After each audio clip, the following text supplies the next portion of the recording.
I'm so sorry. I'm so sorry. Entire hour. Are you pouring coffee? Daniel, you've got to be kidding me. Yeah, you yeah, told me that you're 2 minutes away.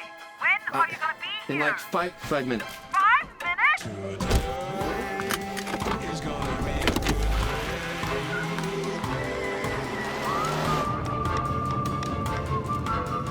Daniel? Mm-hmm. Oh!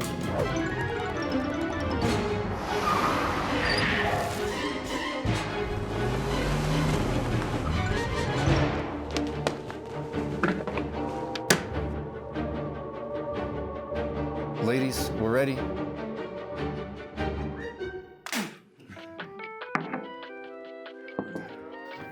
morning. Hey, good morning. Congratulations. When are you due?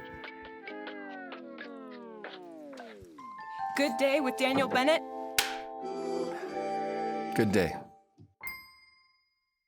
Well, welcome to another episode of Good Day. My name is Daniel Bennett, and it's great to have you join us today. And I'll start off by saying today's going to be a good day.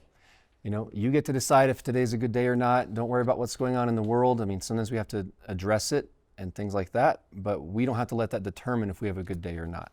So I'll start off with a quick little story about my kids, sort of about my kids. Is also involving me. I took them to a playground.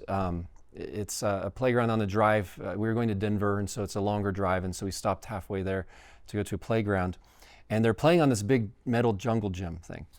And I was helping one of my kids in the middle of it, and when I let go of them and I back out, I just slammed my head on this metal bar, and it didn't move or make a sound, anything. It was so sturdy that it was just my skull. Like I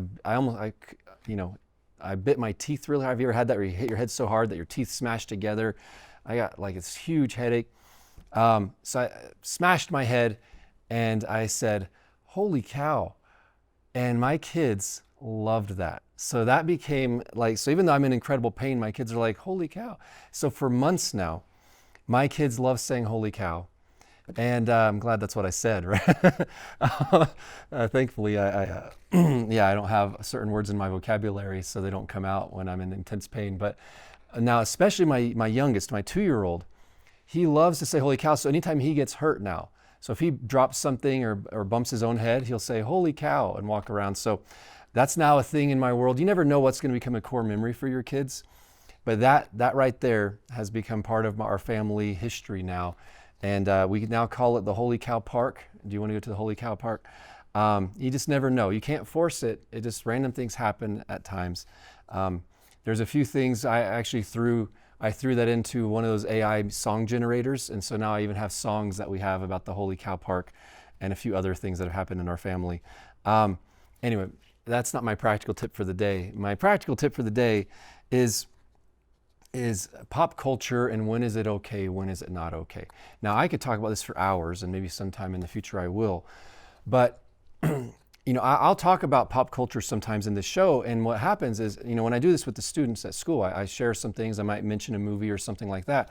I'll have students come up to me and say, where's the line? When is it okay to enjoy something? When should we not watch it, right? So somehow I've become like the de facto person to ask about video games and movies and TV shows, things like that. Because like, where's the line on when it's okay to watch it, when's it not? Because most of the instructors here are older, so they don't even want to watch that stuff. And so they don't have a strong opinion on certain things because they're like, well, I don't watch any of it. Everything's a waste of time, right? If you ask my dad about video games, he'll say, there's just a giant waste of time. And I'll say, no, Dad, I'm going to go on TV and tell you that you're wrong. So anyway, so I want to talk a little bit about when is it okay and kind of where are the lines. So I have a few different points on this. Now, like I said, this is a huge topic. I could dive into it a lot more. Please don't be offended if I miss out on an important point that you would make. I'm just going to cover 3 points here real quick. There's many other points to be made. But the first one is, let me see here real quick. Oh, let me give a bit more background. I forgot one point I wanted to make. Is that part of why I care about this is because many years ago, I gave up everything. I gave up all the media, everything. I'm never reading books again. I'm never watching TV again. I'm never watching movies again. I'm never listening to music again, like music with lyrics. It wasn't Christian music. I'm walking away from all of that because I thought that's what God wanted. And God's the one who told me that I was wrong, that I was missing the point. I was just making this arbitrary rule and missing out on a part of life. Because the thing is, God's the one who invented stories. God's the one who invented fun. And so by saying I'm going to, I literally I didn't realize I was saying this, but I was saying, God, I love you so much. I don't care if I never have fun again. And God said, you've really misunderstood what I'm like. I'm the one who invented fun. I'm the one who invented stories. There's a reason why it connects with something deep inside of you. The key is to have wisdom and how we go about some things. And so my first tip, I have 3 tips, is don't violate your conscience, right? You can read more on this in 1 Corinthians chapter 8. You can go more into this. Basically, if it violates your conscience, if you feel guilty doing something, don't do it, right? It's super easy. And if somebody else is doing something and they feel fine about it, but you don't feel good about it, don't do it. Okay, don't violate your conscience. We should always be looking for ways to make our hearts more sensitive to God, not less sensitive, right? Even the question, how far can I go? It's not a good question, because we're saying is, how much can I dull my senses to God's voice, when we should be saying, how much can I hear God as clearly as possible? And so my main rule of thumb is, if I enjoy something, I want to enjoy it with God. If I can't enjoy it with God, I don't want to enjoy it at all. So people say, well, which video games do you play? I only play ones that I can enjoy with God. Which movies do I watch? I only watch ones if I can enjoy them with God. And so if God's telling me he's not having a good time, then I don't want to do it. The same applies for everything, right? For work, for fun, for hanging out with people, all kinds of stuff. Can I enjoy this relationship with God or not? So that's a good rule of thumb. Now, obviously, we can harden our hearts, and then we're numb to that, but we want to make our hearts more and more sensitive. This one, I could probably talk about this for a long time to really elaborate, so hopefully I don't cause more confusion than help. But the next question I ask myself is, did the people who created this have to sin to create this? Right? Did they have to sin to create it? Right? There's a reason why sometimes, some things are okay because it's pretend, right? A lot of violence in movies is pretend. And so they didn't have to actually hurt people to make it. They're pretending, right? The actors all like each other. They're friends. They're just acting. As soon as they say cut, they're having a good time. So did they have to sin to create it? Now, some things are pretend, some things aren't, right? That's why it's a bit different when there's pretend violence, or there's real nudity, or real lust, or real things that shouldn't be happening, right? So are they doing something they shouldn't be doing, and that's the only way they could make it? Did they have to sin to make this thing? Because we shouldn't sit back and eat popcorn and enjoy and celebrate somebody sinning. So did they have to? I'm not saying did they or not, it's did they have to? Because maybe they did, maybe they didn't, I don't know their heart. But there's certain things where it's like, no, there's no way to do this in a godly way. There's no way to have created this form of art in a godly way. And my third one is, do I have to sin to enjoy it? Right? So what's it stirring up inside of me? Is the only way to enjoy this if I indulge in sin? Am I indulging in bloodlust or revenge or whatever it is? So, for example, sometimes I can enjoy fantasy types of violence because I see it more as an analogy or metaphor or an allegory, stuff like that. It's more fantastical. It's more about the theme behind it, right? I can watch an action movie and I'm very inspired by it because I see just the courage or things like that. So what's stirring up in me is things that are pure and noble and holy, even though somebody else may watch that and they're just getting really excited about the cruelty, things like that. Like I can handle some fantasy types of violence. I really hate cruelty. I can't stand cruelty. It just grieves me. If I see people being cruel, it might be very little violence, but a lot of cruelty, or it could be a lot of violence, but it's more fantasy. It's not about cruelty. It's more just about some epic story. So those are some of my tips that I go with. Does it have to stir up lust or hatred or greed or mockery or violence, things like that to enjoy it? Or can I enjoy it in a godly way, right? What's it stirring up inside of me? So again, don't violate your conscience. Do they have to sin to create it? Do I have to sin to enjoy it? Those are 3 little rules of thumb going about it. Again, really the bottom line is, am I enjoying this with God, or do I have to say, God, you go over there while I go do this over here? You never want to do that. So that's my tip for today. And now we've got a special guest coming up in just a moment. Thanks.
You know, life is tougher than an overcooked $2 steak.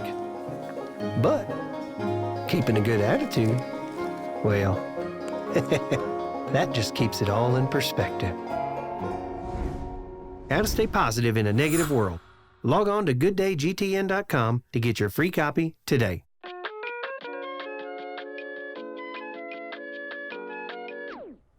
Welcome back, and today our special guest is Caleb Stewart, and you are the Executive Director of Operations here at 𝗂𝗃. Thanks for joining. Yeah, thanks for And having me. it's a nice little break. Is this a break from work, or is this just adding to the work? Oh, for sure. Just swinging down on lunch break. Yes, this is extra work. Yeah. But Caleb's a friend. He's a coworker. We've gotten to know each other over the last few years, and so at work and outside of work, I've got a lot of dirt on him. No, just kidding. No, there's a lot of topics that we can talk about. I'll have to figure out which ones to go with. But first, we have a game.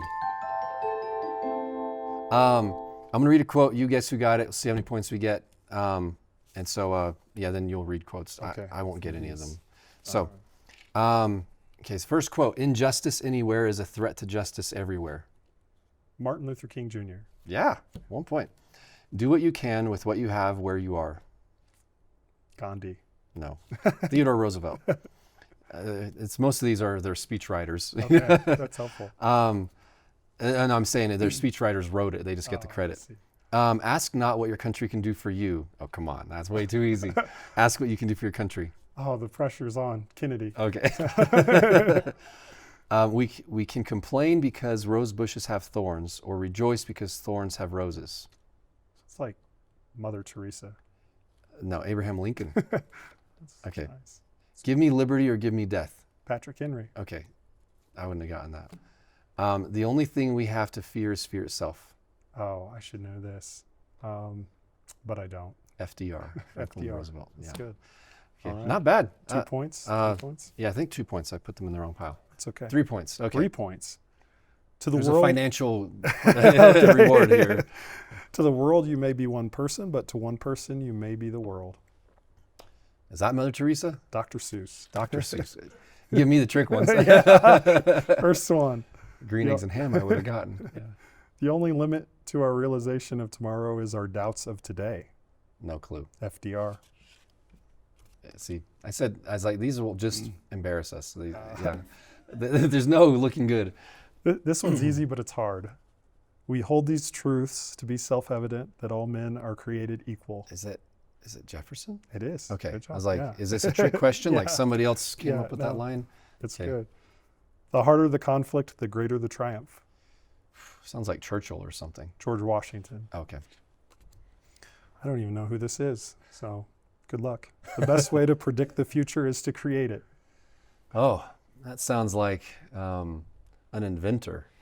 I don't know, Elon Musk. Peter would know. Drucker. Drucker. Oh yeah, he writes all kinds of stuff on management. Oh, he's a okay. very famous. He's Nice. like 100 years ago. He was like 50 years ago or something. He wrote all kinds of books on management. I guess I missed the fad. Yeah. So. Yeah. Oh, you're giving him a point on this one. I have a dream. Oh, Martin Luther King Jr. Yeah. Okay. 2 I hope. points. I think I've said that too. A lot of people have said that. Yeah. So 5 points total. Yeah, 5 Not bad. total. If we get too few points, we just cancel the episode. Okay, nice. All right, so what we have here, and we can talk about whatever you want, because I do want to talk to you about a couple things, heart to heart. So the blue ones are serious questions, Okay. or deeper questions, and the red ones are lighthearted questions. All right. We're going to take turns asking each other questions for a little bit, and you can choose either stack that you want. So I'm going to start with a lighthearted one for you. This is a good one. If you could live in any fictional world, which one would it be and why? Oh, that is a good one. If I could live in any fictional world, which one would it be and why? I would have to say something futuristic like Star Wars or something, Star Trek, just for the Star Wars, the hovercraft. I've always wanted a hover car. Yeah. That pod racing, that's where you'd find me. Well, Star Wars was a long time ago. Yeah, Yeah. a long time ago in a Yeah. galaxy far, far away. But it's Yeah. futuristic in Yeah, technology. That's true. Something So, happened. Yeah. They haven't gotten that far yet. Yeah, that's a good one. This is a tough one. Fictional world. Where would it be? Yeah, futuristic would be cool. I think, see, I've always thought, what if you lived in a world with superheroes and you weren't one of them? It'd be so disappointing. Like if there were Superman and I was just normal Daniel, I'd be like, really, Lord? Like there's superheroes and I didn't get superpowers. So I don't want to live in a world with superheroes just in case I'm not one. But I want to live in a world where you more of an anime world, where because there they train, right? So like Dragon Ball, if you do enough push-ups, suddenly you can fly. I don't know how that works. So I think I'd want either just futuristic, something cool like that, or one where you can create your own superpowers. Okay, you know. So anyway, okay, your turn. I thought this had to be a specific world, but you just invented a Oh new well, one. the Dragon Ball world. Dragon Ball world. That's Although then it'd be kind of scary because they're always blowing up the world. I don't like Honestly, it'd probably just be something really fun and lighthearted if it was for real. Yeah. Or Groundhog Day. This is a good one. What's the most unexpected thing you've ever found in a public place? Most unexpected thing. Well, the first thing that comes to mind is I was at the mall with my dad as a kid, and I saw this pile of money just sitting on the ground. And I said, Dad, look, there's money. And he said, no. And I was like, Dad, look, there's money. And he's like, no. And then all of a sudden we see this lady just run by and just scoop it all up and keep running. My dad said, I'm sorry, Daniel. I guess you were right. And so I saw this big pile of cash just sitting there, and I missed my jackpot. Hopefully it was hers. Hopefully it was hers. But yeah, just pile of money. It's awesome. How about you? I forgot I had to answer this question. yeah. I should have thought this one out Yeah. better. I have no idea. I'm trying to the whole time you've been talking, I'm like, I don't know what I'm going to say to Yeah. this. Well, we can skip you. yeah, Okay. well, I guess you don't have to. You okay. can if you want to. Great. Okay. So you have dogs. What's the most unusual, funny experience you've had with a pet? Dogs. Well, this is sad, but really funny. Well, you're breaking the rule. Funny. Yeah, well, it'll get there quickly. So I've realized recently my Chihuahua he's 12, and I just realized in the past like 2 weeks that he's almost 100% blind. Oh no. And so That's not funny. yeah, no, but You're sick, Caleb. You're sick. but I came home and I had like my shoes were in the floor there, and I had my work bag nearby and a chair and something else. And anyway, this is last night, and I tried to point him in the right direction. I saw it coming. He came in from outside. He walked into my shoe, like head first into the shoe, comes out, is like, keeps walking. I'm like, no, this way, buddy. Oh. And he runs into my book bag next, and then runs into the other thing. So anyway, I'm believing for divine healing for Amen. Polar. Yeah. So Yeah. Mine's much less sad. I'll say a funny one. So once, this is way back when I was in high school, and I was on my bed, and I rolled off my bed instead of standing up. I just decided to roll off. I don't know why. I don't know why I make many decisions. So I just rolled off my bed onto the floor, and I didn't realize my dog had pooped right there. oh And no, so I just rolled through it. no, That's horrible. Yeah. Once I also sat on that dog, like it was sitting in the chair and I didn't expect it. There was a toy poodle. I sat down and I did not know there was, so I was just like plopping down. All of a sudden you hear the yelp and you jump up, I felt so bad. Anyway. Holy cow. Yeah. Holy cow. Yeah. I once heard somebody got rebuked for saying holy cow because they say it's in reference to the golden calf that the children of Israel created. And I was like, holy cow. I could see where that comes from, but I don't really care. There's so many worse things you can say. I'm not worshiping the cow. Yeah. I'm using it as anyway, okay. I want to shift gears here a little bit. We've known each other at work. I knew you back when you were a student, and when I was on staff and you were a student. So we go back, but I didn't really get to know you till we actually started talking at church. Yeah. So we were going to the same church at the time. And I found out that like you've designed a video game, you had invested in Dogecoin, a cryptocurrency years and years and years ago. You didn't invest in it, someone gave some to you, or something like that. Mind them. You mined them.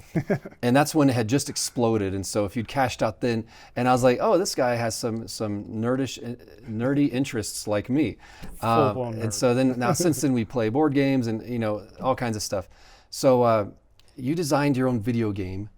Can you tell us about like the thought process? Like, did you start with the story? Did you start with the mechanisms? Like, what drove it? Like, what was the part what inspired you to make a video game?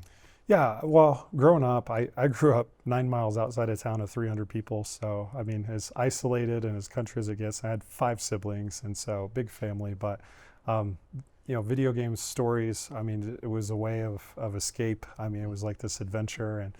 And like you, I had to through a process of sanctification with the Lord, and not using it as a crutch to escape, but coming full circle and realizing like way later in life, like I was actually pastoring a church at the time, and in my spare time I was designing this video game, so it was always something that I'd wanted to do. But the process of creating it actually, it was a little different because with the tools I had and my knowledge level wasn't like immense. I mean, I was a one person making a video game, but with the tools I had and the access to graphics that I had, and I mean, I had to pick up, a little bit of, using GIMP and learning how to manipulate images and stuff. But, I had to look at all the resources, and honestly, I took a little bit of a different approach.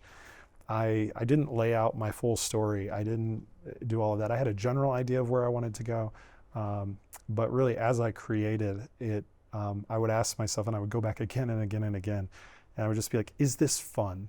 Is this like, what is the best next thing that could happen here? What's the most exciting, like if someone's playing this, if someone's in this moment, because when you're working with a medium like that, it's like it's not like writing. You can just say, if there was a busy room, it's like you have to show this busy room. You've got to find the music that makes the room feel busy. You've got to do all these things. And so writing's so much easier in some ways because you can just do anything. But bringing the visual and the audio and the UI and the gameplay components together. Because I played part of it, and I remember going to like a restaurant at one point, and like there's people chatting, and there's someone dancing on a table, and all this stuff, and I was like, wow, Caleb had to come up with all this. Like this was, like you say, it's just blank, right? It's not like your imagination doesn't fill in all the gaps. You have to show more. Yeah. It's true. I would clarify that comment, but anyway. No, that's exactly. No, it's a little. I did not have to sin to create this.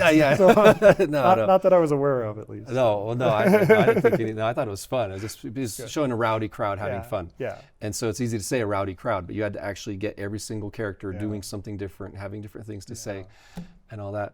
One of the things, so I grew up, I traveled around the world because my parents are missionaries, but also it was in another country, but I did live in a city. And so video games were just, like you say, it was very opposite. I lived in a big city and you lived in a small town, but it was still one of those things of like escape, of like, here's a way to inspire me. Like, for me, it was very inspiring. Like I played games and I realized these things make me want to go live my own adventure. Yeah. But what I found was that this balance of, if I play too many games, that replaces my own adventure. Yeah. So for a while I gave them up completely, and then I felt God was telling me, like, no, if you have a healthy balance, it can actually be really fun because it can be a fun way to keep myself inspired through other stories. And so it's kind of that balance of, I like them when they inspire me, but they're unhealthy when they replace what I'm inspired to do. Right? So it's like, oh yeah, this game, because some of them, I like all kinds of games. I mean, I like big strategy games and adventure games and role-playing games and all kinds of stuff. But I found that they've been a net benefit of like things I've learned and ideas they've given me. You can just go too far where now they replace your life. Yeah. And I think in today's world, it's so important to realize media is it's a method, but it's not the message. And so the message is what's important. And through media, it's transformed our culture, and not in a good way. And a lot of that has had to do with the attitude of Christians towards media and kind of sitting on the sidelines. So, I mean, we've just given it up to devils. Yeah. And so reclaiming that, God gave me the phrase at one point, Paul talks about, being led astray by cunningly devised fables. And one time I was praying and just asking the Lord, and I, because I like to write and a lot of different creative things and video games, and he gave me the phrase cunningly devised truth. And so that's a phrase that kind of, philosophy that guides my approach to things is we can show Jesus, we can show truth, we can make people that maybe aren't thinking about God at all. But if you make a good video game or you make a good movie, And you don't necessarily have to come. I mean, if you say this is about Jesus, they're never going to watch it. And so being wise as a serpent, you know, Satan didn't show up in media and say, I'm going to transform an entire culture towards, you know, a homosexual agenda or other things like that. He came in and he made jokes and comedy and he made it fun and funny, and he cunningly devised, cleverly crafted all of this. So we have to be that wise as well. So, you know, it's like, what's my goal here? Maybe I just want someone to ask, wow, is there a God? You know, wow, where did we come from? Wow, how did something come from nothing? You know, challenge some of these things in their mind. Just prick their conscience with a question through that media channel, and that can be something that God can use on a path towards knowing the Lord eventually. Yeah, I find all kinds of things can inspire us, right? It can be a line in a song. It can be a random quote, a book. I mean, there's so many things. Like if you're paying attention, you can be inspired by so many things. Just like how Jesus used parables, and it's like, well, kind of like this over here. This reveals God's kingdom too. There's so many things that, if we're listening, the Holy Spirit can just drive some truth home.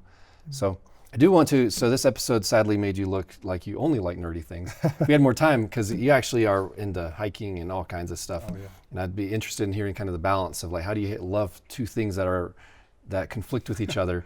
Well, I'll give you a quick anecdote. Yeah. So I was just camping this last weekend, and I bought a 1,000-watt 𝗳𝗙𝗃 power supply. And it was on sale on, you know, Prime Day. I got a really good deal on it. And anyway, I bought a TV projector. And so out in the woods, I hung up a tarp, and we actually watched, me and friends, we watched New Hope with, you know, episode 4 of Star Wars. Because I had to do so you went hiking and watched a movie. Yeah, instead exactly. of looking at the stars. Totally. No, I looked at the stars too. Okay. I didn't just on look the at screen, the or stars. No, up above. We did all that, but Yeah. we also went down, and it was like the forest theater. You know, it was cool. There was nothing like that. I can't wait to have kids and like give them memories of like, my dad took me out in the woods and showed me Star Wars. Yeah, see, awesome. for me, it's I just turn on the TV and I open a window and I'm like, look, we're outdoorsy. That's awesome. No, that's awesome. Anyway, well, thanks for joining so much. And I'll let you get back to all your other work that you're doing with dorms and all these other things and our kitchen and everything. But thank you guys for joining us. Hope you've enjoyed today's episode. And don't forget, today is going to be a good day.